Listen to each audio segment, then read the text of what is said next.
Então a gente precisa expandir essa noção, certo? Então, violência física com crianças, apanhar, bater em criança, certo? Ter recebido quando era criança, surras, ter apanhado quando era criança. Abuso de todas as formas, sexual, emocional, todo tipo de situação assim, tudo isso é traumático. É porque a nossa cultura, ela normaliza esses atos, mas não quer dizer que não é traumático. Então, é uma criança. Então, criança tem medo dessas situações e vai doer.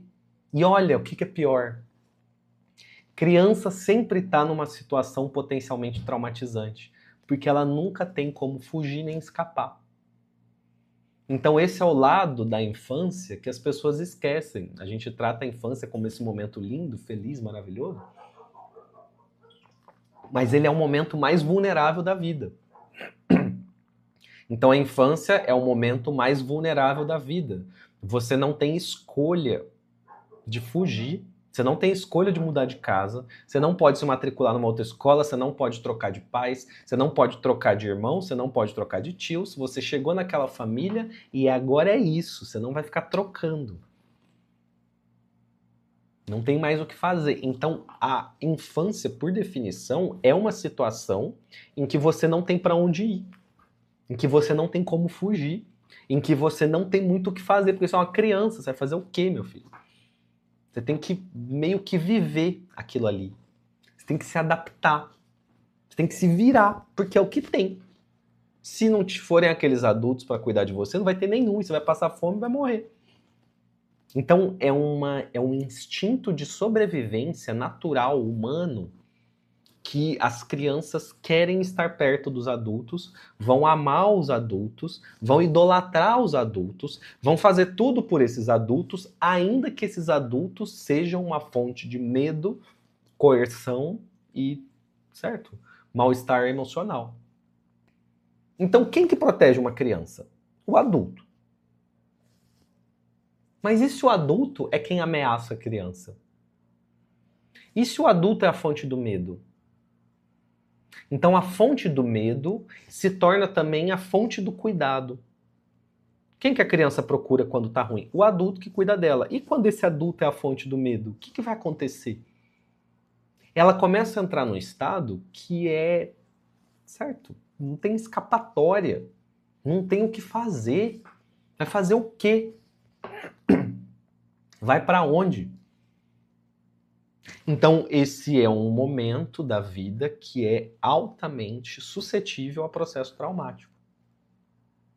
Tanto porque você não tem escapatória, quanto a criança não tem capacidade de entender, certo? De compreender de uma forma mais aprofundada o que está acontecendo, não tem opção. Então, você começa a ter esse estado do momento da vida onde a maior parte dos nossos traumas vão acontecer.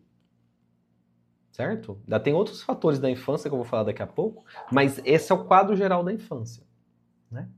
E além disso, ainda tem a neuroplasticidade, o cérebro da criança, que está muito suscetível a aprender.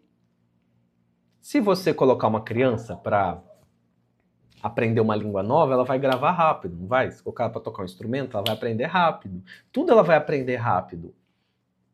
Trauma, processo aversivo, doloroso, tortura psicológica, tortura física, que vão chamar de surra ou vou chamar de educação, todos esses processos de coerção física e emocional, de certa forma, também são aprendidos muito rápido pela criança. Então a criança tem um cérebro que ele é flexível, ele é de massinha. Tudo ele aprende, é uma esponja. Ele grava, certo? Ele grava tudo, ele registra tudo, porque ela tem que entender como o mundo funciona. E nessa, ela começa a registrar esses eventos perigosos dentro da casa. Que às vezes, vamos convir entre nós, que não é nem exatamente que ela vai apanhar deliberadamente, mas ela pode ter adultos que gritam em casa. Quem não cresceu com adultos que brigavam em casa? Imagina para uma criança o tanto que isso é assustador. Adultos que gritam em casa, que brigam entre si. Pai que chega bêbado. Situações de abandono, de não ir buscar na escola, certo? De passar o dia sozinho, de não saber se o pai vem para o aniversário ou não, do pai não vir para o aniversário, falar que vem, mas não aparecer. Nós crescemos, o país, o Brasil, é um país de pais ausentes. Então, é claro que você tem uma quantidade enorme de pessoas que crescem nessa sensação de abandono. E esse padrão que acontece na infância está formando a visão que você tem do mundo e das pessoas. Do mundo, das pessoas, dos relacionamentos. Você está aprendendo como as coisas funcionam na infância.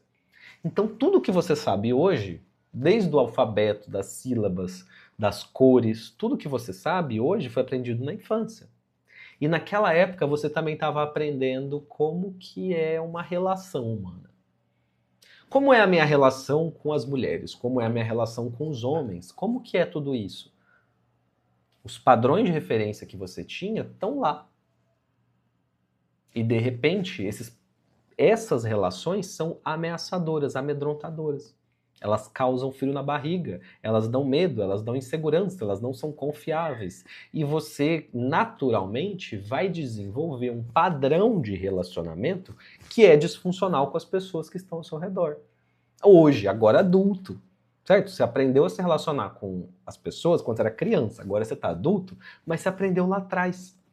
E se você conviveu com pessoas ausentes, se você conviveu com pessoas que diziam uma coisa e faziam outra, que não eram previsíveis, que eram completamente irresponsáveis, nunca pediam desculpa e sempre colocavam a culpa em quem estava do lado, se você cresceu com um adulto que nunca te pediu desculpa, a probabilidade de que ele tenha cometido erros e colocado nas suas costas é gigantesca.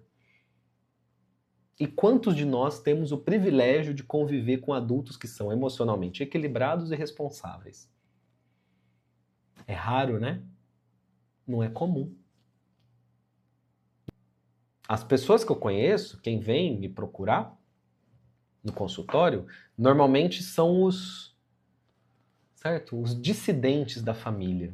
São aqueles rebeldes que resolveram se conhecer, se explorar, que resolveram adquirir inteligência emocional.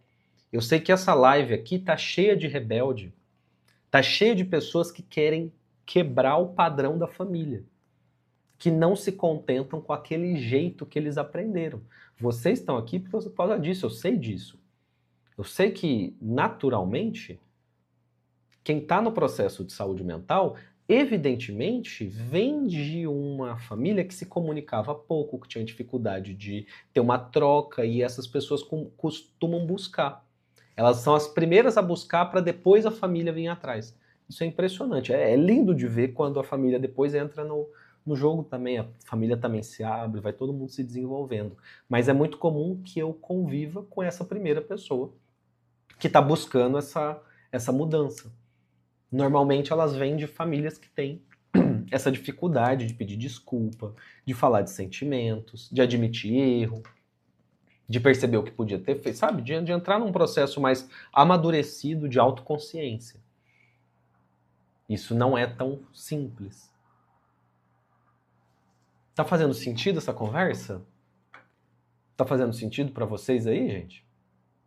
Tá batendo com o que vocês vivem, sentem? Esse é o tipo da coisa que nós não estudamos trauma lendo no livro. Claro, você vai estudar trauma lendo no livro, mas você não vai entender trauma lendo num livro. Não tem como. É um processo experiencial, é um processo que envolve o profissional, certo? Não é que nem eu estudar qualquer coisa da medicina, da psiquiatria, que eu nunca nunca tive, certo? Eu nunca deprimi, mas eu estudo depressão. Trauma não tem como fazer esse entendimento, não rola. Não rola. Depois que você... É difícil de traduzir, certo? Não rola, não acontece. Então, é um trabalho que você está o tempo inteiro olhando para o assunto, para a matéria e olhando para você. Você sendo profissional, médico, psiquiatra, psicólogo, não importa. Você está olhando para você e está olhando para a matéria, está olhando para o assunto. Você não se distancia do assunto, porque senão você não vai entender. Então, é um processo nosso de entender o que está acontecendo em mim, porque aí eu consigo ajudar o outro. Certo?